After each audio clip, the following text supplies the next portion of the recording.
Hey Buddha family, today is a bittersweet day. Normally, propagating in PJs, one of my favorite things to do.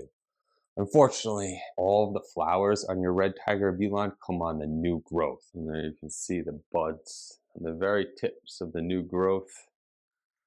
So that's the hardest part that I have to deal with, not being able to see these flowers. Here I'm about to take a cutting. So here's the top growth point. I want to go about 4 or 5 inches.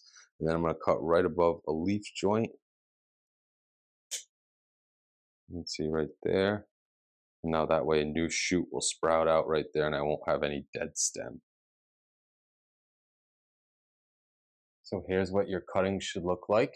What we're going to want to do is remove all of the bottom leaves, leaving 2 or 3 at the top. Just like that. You're going to want to remove any flowers. Remember I said all the flowers happened on the new growth. Look at those buds. But we don't want any energy going into the flowers. So we want to snip those off.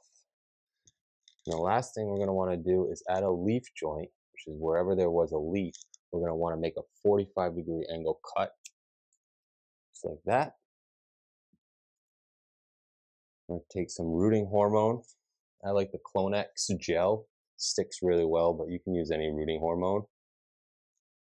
And then we're just going to place it into some pre-moistened potting mix, just like that.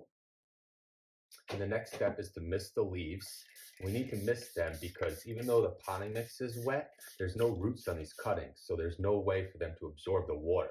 The only way that these cuttings can absorb water is through their leaves. So we keep it nice and misted, and that will just evaporate. So we still have to put a humidity dome on. It's basically just a clear plastic dome, and I'm going to mist the inside of this.